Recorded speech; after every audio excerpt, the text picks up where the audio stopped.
Hello Cancer, Cancer Rising, and Cancer Moon people. This is your monthly astrological forecast for January 2017. I've been saying 16 on accident, so I apologize for that.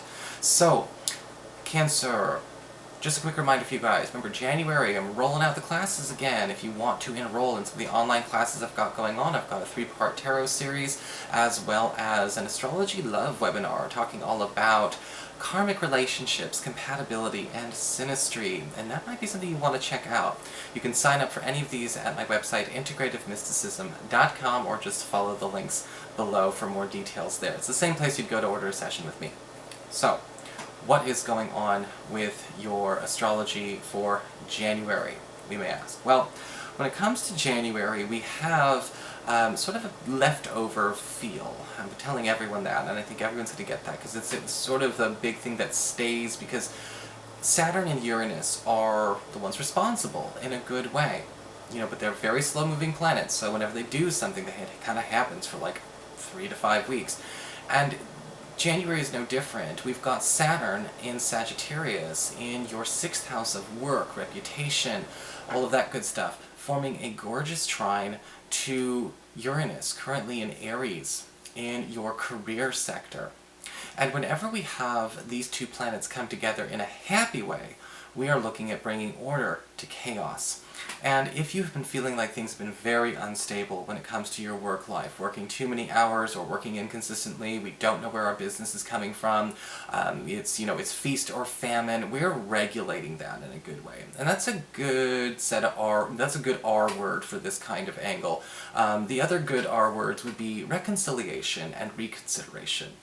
And during this time, a lot of you Cancer people may find that you're having a chance to maybe even get reconsideration to go into a field that you thought you weren't going to be able to work in.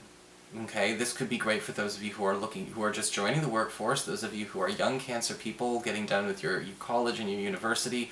You may find out that you're qualified to get considered to work for the company you want, even if you're not done with your education. This may be an opportunity for a lot of you to find work before you finish school. This is also great for those of you that are maybe trying to find a way to change something about your professional reputation entirely. If you're trying to appeal to a different audience, a different demographic, a different customer base, you want to upgrade it, you want to get better business, you want to make yourself more, to proliferate your name better, whether you own your own business or you're just trying to, again, get that demand for the company that you work for. Again, all of this is going to be happening in January. It's actually quite exciting. We also have, from the beginning of the month, Mercury currently retrograde in your 7th house of partnerships, your closest one-on-one relationships. Remember, that could be a romantic partner, but that could also be a BFF or a business partner. And with Mercury retrograde in the 7th house, a lot of Cancer people might be getting a little bit frustrated, because if you've been single and dating, you're kind of like, look, I'd like to know if we're going to be official, and it's just never a good time to make something official during a Mercury retrograde, no matter how reassuring it might feel to have that kind of commitment made known. Well, that energy is going to stay with us through the beginning of this month, but the nice thing about this is this Mercury retrograde is trying to really work on fixing the way we relate to our closest one-on-one relationships, and maybe even change the rules about these relationships. Sometimes we sign contracts with business partners, or we end up sharing money with people, or we end up dividing time with people. That isn't working. We may have a certain budget, that our spouse and we've had for a while, but it's not working anymore. We may have a certain way that we handle our children, and it's time to really address where we need to compromise in these routines. And this is an opportunity to make a better relationship, no matter what, whether we have a title or not. And that's the kind of attitude we need to take during this. After the 8th, Mercury will slide so far retrograde, it'll go back into Sagittarius, into your 6th house. And when Mercury retrograde is in the 6th house, it's only for a couple of days. We have a chance opportunity. It's, hopefully it does hit for you, but it does give you a chance to kind of grab hold of something that you lost, that used to be the way things were done in our relationships or in our work life, and bring it back into the present. And then after Mercury goes direct on the 9th and moves back into Capricorn on the 12th, we have an opportunity to implement that. And this could be a time, again, where we're now speeding up developments in our relationship, wherever we decide to be going with it. And, those dialogues are going to be much easier to have after the 12th anyway. We also have Venus, the planet of harmony and love and romance, moving into Pisces at the very beginning of the month. Your 9th house, your higher learning area, your higher education, your spiritual growth, your multicultural exposure, travel. And when Venus goes into this area, there is an opportunity to just finally start sharing a bit more of our personal, spiritual, or maybe even academic or artistic interests, intrigues, and passions with our partner. Again, getting more personal by finding those activities to do. Maybe we want to have more creativity in the home. Maybe we want to be able to share our spiritual passions or our spiritual talks or our philosophy with our partner better. It's actually a lot easier to bond with new people as well when you have Venus in the 9th house going straight into the stuff that's deep and getting away from just scratching the surface until forever. I also like Venus in the 9th because it does give you favor for anyone who is looking to make any kind of appeals or ask for, again, reconsideration on a decision that's been made by an official government, legal, or business body. If a decision has been made for you or to you, we can actually get that taken off the table during this time as well. Lastly, just a bit of a note on Venus in Pisces. This is also a good time for those of you who might meet love traveling abroad, or while somebody who is abroad. It's a little bit more pulp astrology, but it's uncanny how often that happens when you see it.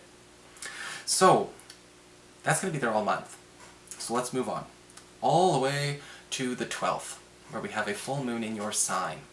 And remember, whenever something is in your sign, it gives you a wild card blessing, something that you can use and execute to do whatever you want it to do. The only caveat is you have to do something with it. And we are talking about closing chapters with this full moon in your sign, Cancer. What do you need to end? What do you not want to carry with you anymore? Is it maybe, some of you are maybe thinking about making, putting in your 2 weeks at work. Maybe you don't want to work at that place anymore. Maybe you want to find a new job, so we want to make some room for it. Maybe we don't want to spend as much time with a certain friend because he or she is proving to have more of a toxic, maybe not necessarily a healthy relationship with us. And the full moon is a good thing to look at that with. What is unhealthy?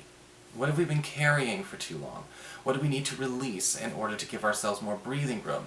It makes us always think, what we don't end leaves no room for a new beginning, and that is a big deal. So, pay attention. The last 2 weeks of this month, it may be time to start cutting some cords and some strings to free yourself up.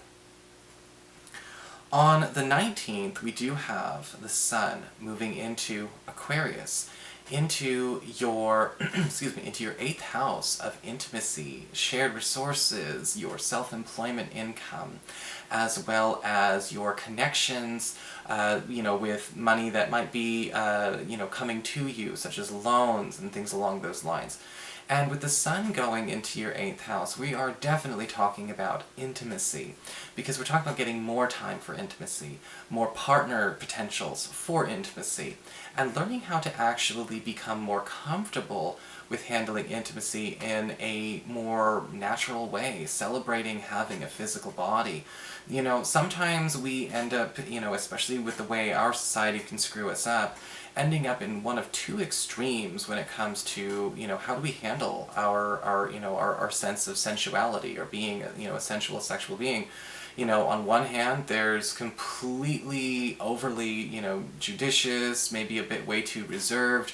There's a lot of denial. There's a lot of, there's a lot of fear, a lot of shame. But on the other side, there's also excess. A person lets their whole life be run by that kind of attention. All, their self-esteem is very wrapped up in it. And, with the sun going into it, it's talking about, trying to find out where we can get you back in the middle. If you feel like, oh yeah, maybe I've been a little bit too, reserved with myself. Maybe I'm denying myself, this pleasure. I need to be, I need to give myself and my body the opportunity to enjoy it. This is the time to think about it. Or maybe you've been feeling, oh, this is all that I do. Maybe it's time to find other, it's a time to be thinking about that and getting more out of it. And getting a lot more out of it, and that there is going to be an opportunity for that. And even those of you who are single, this can be an opportunity to find love and more intimate partners as well. After this move, which lasts all the way through the 3rd week of February, we've got a new moon in this area. Talking a bit more about the business side of things. Those of you Cancerian people who've been thinking about going into business for yourself will find that you are actually drawing the attention of plenty of people, possible investors, or people who just might be interested in trying you on for size when you are marketing yourself. And this could be a great way to finally get a jump start on something that you should be getting started on. If you have not started on it and you do want to open a business for yourself or start a business for yourself, a new moon in the 8th house can say, maybe we need to stop running simulations. Maybe we need to take it for a test drive. The last week of this month and in the 1st week of February would be a great time to see what you can drum up. Finally, we've got Mars, planet of action, energy, and conviction, moving into your 10th house of career.